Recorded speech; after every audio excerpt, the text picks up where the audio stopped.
data lineage and trust is a huge Oh, thing. yeah. The capability to fire up a report and have someone say, in our case, it was on-time delivery and in full. Hey, that's not matching what I'm seeing in SAP. So let's pull up SAP. We'll show you where we're getting it from. Well, it turns out that the business logic was different in SAP. So it's not a matter of one thing's right, one thing's wrong. It's just looking at it in different ways. And in Incorta, we've got the capability to move very quickly on the fly, where if we want to make a change in a ERP platform, obviously that's a much more onerous experience to go through.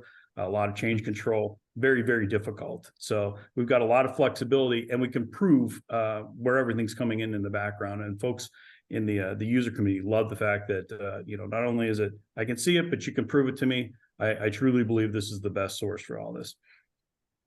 Right.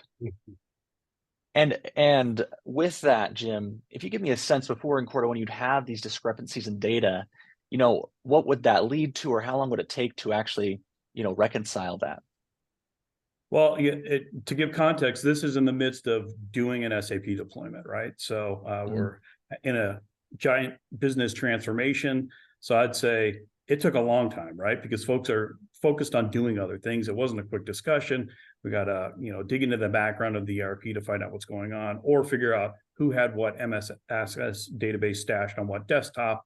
And it was just a very disjointed experience to try and get down to what's the root cause of all this. Now it's very, very easy, right? Again, we can open up and show everybody what's going on in the schemas, the transformations, any of the calculations that are going into dimensions, and prove out things very quickly and in real time with them.